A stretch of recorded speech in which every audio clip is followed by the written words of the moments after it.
Ah, kinanglan mga lalabs, kita humble ta sa atong partner. Humble ka sa imong bana, humble sad ka sa imong asawa. Kay kung walay humble sa inyong pagsasama, gubot gyapon. Gubot siya, gubot. Kay ngano, na may alimbawa, na yun ang lalis, na yun ang away. Pag ah, pag ang isa galit, tapos yung isa galit, so kalayo na, kinahanglan humble ang naa jud ang humble sa usa. Pangita na amo jud ang away. Kung masuko siya, ikaw paubos ka, humble ka.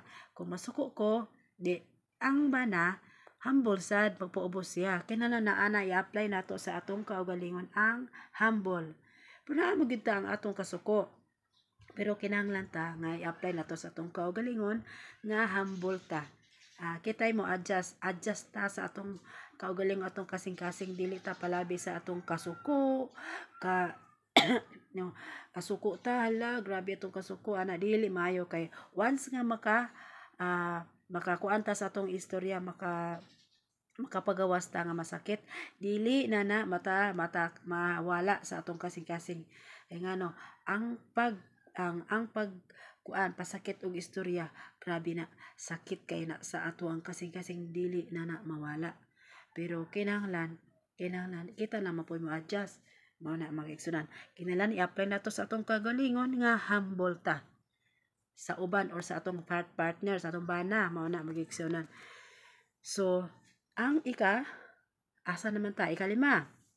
Mao ni ang ikalima, mga kaigsuonan, mga lalabs, ang ikalima nga mama, papa. Time. Kinahanglan ta nga naatay time sa atong partner, sa atong bana.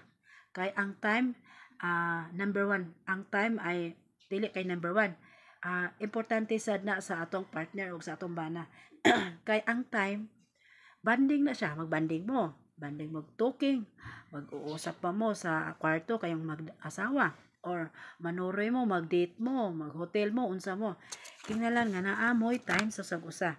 Kay wala sad mo'y time sa inyong partner, wala gyapoy nada. Wala gyapoy nada ang inyong pagsasama, dili molungtad ang inyong pagsasama. Nay uban na manang uban karon na magbulag na lang, abot og mga pila ka years magbulag, kay ang isa walay time.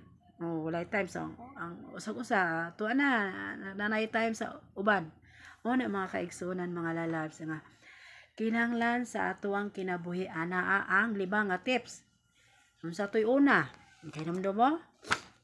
Gisipon ko, sorry. Respect. Number 2, trust. Number 3, humble. Number 4, give and take or freedom. Number 5, time or bonding.